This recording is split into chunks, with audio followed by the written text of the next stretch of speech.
네, 양시장의 빨간불 유지되고 있고 오늘 코스피 시장 안에서 외국인과 기관의 매수 물량이 점점 늘어나고 있네요.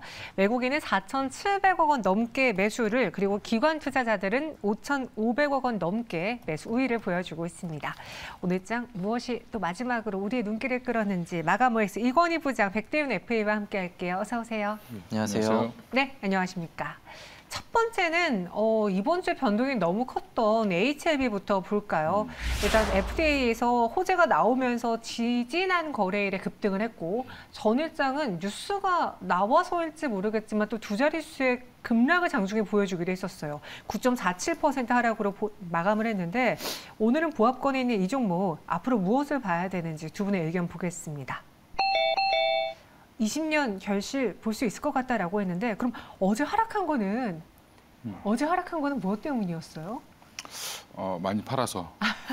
네. 뉴스 나오고 어제는 네, 또 갑자기 그쵸. 팔고 싶었나 보죠? 이제 뉴스가 나왔는데 이제 생각보다 그날 가격이 네. 뭐 예전 같으면 뭐 바로 상한가에 직행했을 텐데 그런 모습이 보이지 않고 그다음에 지금 전날 저도 이제 HLB 주가 흐름을 봤는데 어제 보니까 다시 또 빠지는 이유 자체를 보면 일단은 좀 실망 매물, 그러니까 생각보다 좀 덜 올랐다, 뭐 이런 것들. 그다음에 앞으로 조금 더 NDA 과정에서 또 혹시 문제가 생기는 건 아닐까, 뭐 이런 여러 가지 이제 의구심 때문에 좀 밀렸다라고 보시면 될 것 같은데 저는 이제 이 회사를 오랫동안 봐왔기 때문에. 사실은 이번에 이제 HLB가 NDA를 한다라고 하고 그다음에 그 관련해서 지금 리보세라닙이 병용으로 해서 간암 1차 치료제로 이제 한마디로 신청을 한 건데 네. 우리나라가 암 치료제를 1차 치료제를 등록한 건 없습니다. 한 번도. 그러니까 이게 만약에 된다라고 하면 지금 이제 NDA에 들어갔다는 거는 이제 뭐 물론 보완 사항이 나올 수도 있습니다. 근데 바로 이게 허가가 되면 HLB 입장에서는 바로 생산할 준비를 하고 있다라고 얘기를 했기 때문에 확실한 뉴스가 나오고 나면 다시 오히려 확인해서 올라가는. 예전에는 이제 보면 이렇게 뉴스가 나오기 전에 올라다가 뉴스가 나오면 고점 찍고 내려오는 게 보통 바이오 종목들의 대표적인 예였는데 지금은 네. 조선주도 그렇고 바이오도 그렇고 약간 패턴이 좀 바뀌었다. 오히려 지금 확인이 되고 올리는 그런 상황이 나올 수도 있기 때문에 지금부터도 유심히 좀 봐야 된다라고 생각하고 있습니다. 자금은 한정되어 있고 시장은 또 불안하다라고 하니까 뭔가 제약바이오를 보는 시선이 기대부터 일단 배팅해 이게 아니라 확인하고 갈래라는 심리가 HLB에 반영이 됐다. 그래서 우리가 현 구간에 매도하는 게 아닌 조금 더 지켜보자라는 의견 두 분 모두 다 오를 주셨습니다. 이어서 금양과 코스모화학으로 넘어가 볼게요. 코스피 200지수 편입 이야기가 나왔고 그리고 살짝 주가가 내림세를 보이고 있습니다. 물론 뭐 금양의 경우에는 이제 이사의 사임 소식이 네. 있기도 했었는데 물론 뭐 여러 가지 이슈가 더해졌을 거예요. 독이 든 성배였는지 아닌지 두 분의 의견 보겠습니다.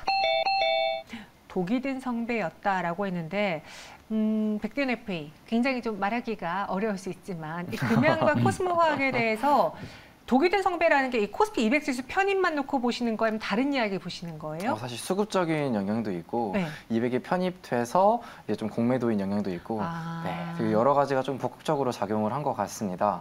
아무래도 이제 200에 편입되고 나서 이제 금양하고 코스모화학 둘 다 비슷한 차트 모양을 보이면서 지금 조금 이제 흘러가면서 하락하고 있는 모습을 조금 보여주는데 과거에는 이제 200에 편입됐다라고 하면은 패시브 자금 유입에 따라서 굉장히 호재로 작용하는 경우가 많았었는데 일단은 지금 재료가 조금 소멸되기도 했었고 좀 공매도 이슈가 조금 더 있기도 하고 또 이제 편입되었을 때 굉장히 주가 사이클이 굉장히 크게 상승된 상태에서 이제 편입이 됐었습니다. 이제 거기에 따라서 차익 매물이나 지금 수급이 또 반도체 쪽으로 쏠리는 거에 따라서 좀 영향이 있을 거라고 생각이 되고요. 아무래도 이제 금양이나 코스모 화학 같은 경우에서도 이제 2차 전지에 따라서 이제 밸류를 이제 재평가받고 주가가 크게 상승하는 모습을 조금 보여줬었는데 이제 뭐 광산이나 아니면 리튬 관련해 가지고도 이제 공시나 이슈가 계속 나오고 있기는 합니다만 이제는 이러한 이슈나 공시보다는 이제 펀더멘털이 어떻게 좀 더 반영이 되는지에 따라서 주가 흐름이 다시 한번 재평등될 거라고 생각이 되고 있고요. 차트적으로 봤을 때에도 지금 일봉상 60일선을 다 무너지고 좀 흘러내리는 조금 모습을 보여주고 있기 때문에 조금 더 하락은 할 수 있다라고 예상을 하면서 지금은 현재 이제 대응의 영역이라고 생각을 하면서 저는 이제 오 의견을 드렸습니다. 금양과 코스모화학 이번 코스피 200 편입으로 인해 공매도에 타겟이 될 수도 있고 네. 약간 수급적인 면에서도 약간 잡음이 나올 수 있기 때문에 살짝 현재까지는 동의된 성배 같다라고 의견을 주셨습니다. 이건희 부장님도 조금 더 더해주실 말 있으신가요? 뭐, 없으면 패스해도 돼요. 예, 항상 뭐 올라갔다가 떨어질 때는 또 더 떨어질 것 같고 그런데 뭐 지금 코스피 200 편입돼서 공매도는 아직 6월 초나 돼야지 할 수 그렇죠. 있는데 네. 그 전에 그걸 우려하는 쪽에서 먼저 던지는 거죠. 그러니까 그렇게 보시면 될 것 같고요. 지금은 언제 추세 전환이 나올 수 있는지를 보시는 게 차트상으로든 뭐 종목을 좋아하시는 분들이라든 그건 좀 지켜보셔야 될 것 같고 이렇게 121선, 61선 뭐 다 깨고 지금 완전 역배열로 가고 있기 때문에 이 상황에서는 뭐 섣불리 지금 뭐 물타기를 한다든지 뭐 추가 매수를 한다든지 이런 부분들은 신규 매수도 약간 좀 자제하시는 게 맞다고 생각하고 있습니다. 알겠습니다. 추세 돌릴 때까지 조금 더 지켜볼게요.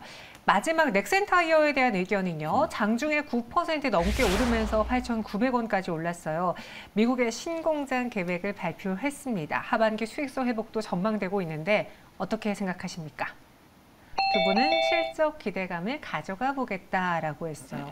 뭐 자동차 잘 팔리면 부품도 잘 팔린다 그랬잖아요. 네. 타이어도 더 많이 팔리지 않을까요? 네, 신발 신어야죠, 그죠? 네. 신발 그렇죠. 신어야 되고 또 타이어 업계가 또 하나 이제 이슈가 뭐냐면 지금 2차 전지, 2차 전지하고 전기차 하는데 타이어 얘기는 안 나옵니다. 근데 타이어도 바뀝니다.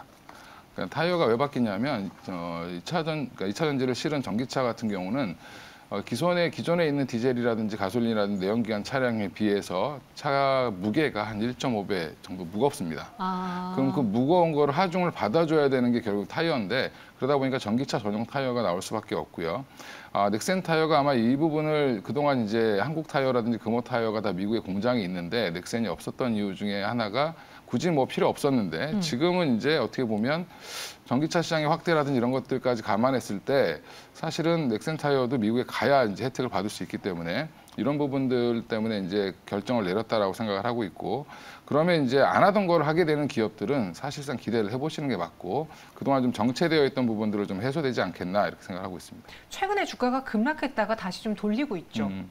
뭐 일단 뭐 소문이 뭐 좀 안 좋게 났다가 빠졌다가 다시 또 이제 공장 짓는다고 하니까 다시 이제 올라오는 것 같은데 여전히 이제 실적에 반영되기까지는 시간은 좀 더 걸릴 겁니다. 근데 지금 어차피 주식이라는 게 공장을 짓기 전부터 이미 주가는 공장을 다 지어서 움직이는 성향을 보이기 때문에 지금 자리는 뭐 최근에 급락은 뭐 하나의 그냥 그 이벤트였다고 보시면 되고 오히려 지금 차트 주봉으로 보시면 아주 이쁘게 돌아서고 있는 모습을 좀 보여주고 있고 이번에 이제 이번에 물량을 털고 다시 또 들어오시는 분들이 또 있기 때문에 이런 부분들은 약간의 교체가 되고 나서 오히려 좋아지는 흐름 이어질 수 있다. 월봉 보면 이제 자동차 업이 워낙 안 좋았었기 때문에 그동안 안 좋았던 부분들이 크게 아주 돌고 있는 상황이기 때문에 조금 더 보셔도 괜찮다 생각하고 있습니다. 네, 넥센타이어 5 의견 받았습니다. 그럼 마감 동시효과 구간에서 두 분이 선택한 마지막 매수 종목은 무엇일지 키워드 보겠습니다. 이때 다시 보자라는 키워드와 AI 칩 확대 수혜주를 꼽아 오셨는데요. 어떤 종목일까요? 이스페타시스와 DIC가 나왔습니다. 왜 DIC 이때 다시 봐야 돼요? 오늘 또 아무래도 수급이 반도체 쪽으로 좀 쏠리다 보니까 네. 한동안 이제 주도를 했던 자동차 섹터를 지금 쏠려 있더라도 좀 다시 한번 눈여겨보자. 이때 한번 좀 더 공부 한번 해보자라는 식으로 다시 보자라고 말씀드렸습니다. 네. 아무래도 이제 반도체 쪽으로 좀 수급이 쏠리다 보니까 다른 데 쪽으로 수급이 조금 빠져서 주가가 좀 하락하는 모습을 조금 보였습니다. 하지만 반도체 수급이 다시 좀 빠지게 되면은 다시 돌아올 테마가 이제 자동차 쪽이라고 생각을 하거든요. 아무래도 이제 이런 관점에서 봤을 때 지금 자동차가 굉장히 잘 나가고 있습니다. 북미 쪽에서도 매출도 좋고 유럽 쪽에서도 잘 나가고 있는데 지금 이제 현재 내연기관에서 전기차로 조금 트렌드가 옮겨가는 시점에 이 아무래도 두 가지를 좀 더 다 가지고 있는 이제 부품주 쪽으로 생각을 하시면 좋을 것 같고 또 하나 이제 확인해야 될 거는 현대차랑 기아차랑도 과연 이제 긴밀한 관계를 조금 더 유지를 하고 있는지를 포인트로 잡고 보시면 될 것 같습니다. 일단 DIC 같은 경우에서는 이제 동력 전달 장치 흔히 이제 기어라고 하는 자동차 이제 부품 쪽, 그다음에 EV 쪽, 감속기 쪽도 부품을 공급을 하고 있는데 현대 기아차 이제 판매 호조와 함께 1분기 실적도 굉장히 잘 나왔습니다. 실적 이제 1분기 한 1,800억 원 정도로 전년 동기 대비해서 한 15% 정도 상승을 했고요. 기존에 이제 영업이 조금 안 나왔던 이유를 먼저 살펴보게 되면은 코로나 봉쇄 조치로 중국 법인의 매출이 조금 하락을 했었는데 이 부분도 지금 회복을 하고 있고, 그다음에 올 하반기에 이제 북미 시장 쪽에서 매출이 좀 더 이제 올라올 것이라는 기대감도 조금 더 포인트로 가져가시면 좋을 것 같습니다. 그래서 1월 달에 이제 북미 법인에서 변속기 부품 2,800억 원 정도 규모로 수주를 했었고요. 2월 달에는 또 800만 달러의 지금 이제 북미 쪽에서 설비 투자를 진행을 하고 있는데 23년도에 이제 하반기 매출이 본격적으로 일어날 것이라고 예상이 되고 있습니다. 이제 그에 따라서 매출 다변화나 매출액 증가도 조금 더 기대해 볼 수 있다라고 예상이 되고 있고요. 또 IRA 또 세부 법안에 의해서 공장 가동 시점이 굉장히 중요해지게 됐습니다.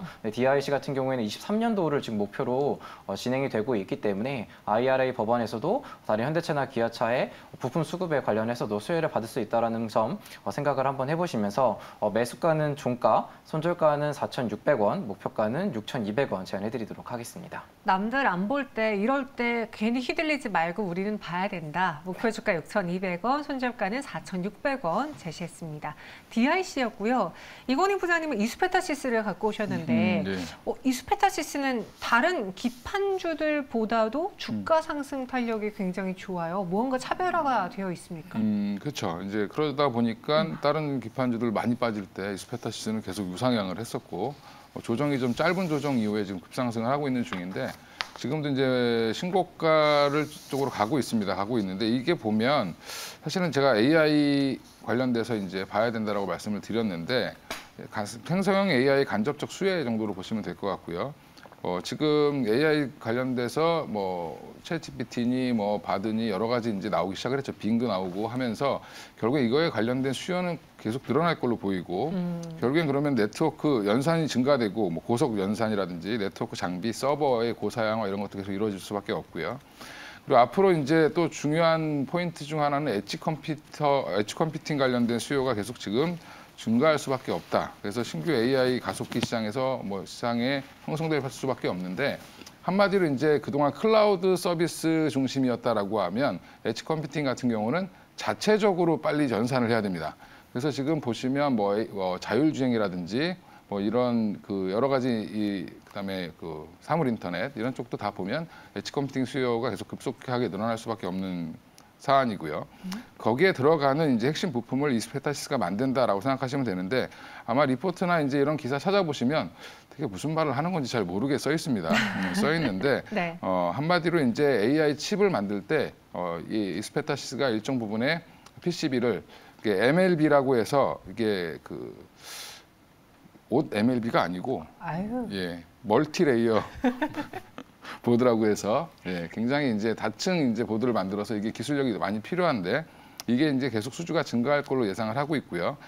최근에 주가가 한번 눌렸던 이유는 1분기 실적이 예상보다 좀 안 좋았습니다. 안 좋았는데 여전히 이제 2분기 때는 회복될 걸로 보이고 작년에 워낙 서프라이즈를 냈기 때문에 올해는 그 정도의 서프라이즈는 아니더라도 일정 부분 성장이 계속 이어질 거다. 그리고 이제 AI 칩에 대한 기대감 이런 것들이 좀 반영되기 시작할 거다라고 생각하고 있습니다. 가격 전략은요? 예, 목표가 저는 소박하게 12,000원으로 잡아드리고요. 손절가 9,000원으로 말씀드리겠습니다. 소박한 거 맞아요. 목표 주가 12,000원, 손절 네. 가격은 9,000원 제시해 드렸습니다. 마지막 동시효과 구간에서 코스피는 1% 가까운 상승을, 코스닥은 0.66% 오름세로 계속 탄력도가 위쪽으로 향해 더 커지고 있는데요. 백대NFA 동시효과 구간에서 눈에 띄는 종목은 또 어떤 게 있죠? 네, 오늘 이제 반도체 쪽이 좀 쏠리다 보니까 네. 조금 다른 쪽을 가져가 봤는데 바이넥스 현재 한 4% 정도 상승하는 모습을 조금 보이고 있습니다. 일단은 FDA 지금 이제 실사가 준비 중인데 통과가 된다라고 하면은 셀트리온 향으로 이제 매출 반영성이 조금 높다라는 레포트와 함께 오늘 상승하는 모습을 조금 보여줬었고요. 아무래도 기존에 뭐 유럽이나 일본 쪽으로 실사 경험이 있기 때문에 이번에도 조금 무난하게 통과되지 않나라고 지금 전망이 되고 있어서 오늘 한번 가지고 와봤습니다. 바이넥스는 4.44%의 강세를 보이고 있습니다.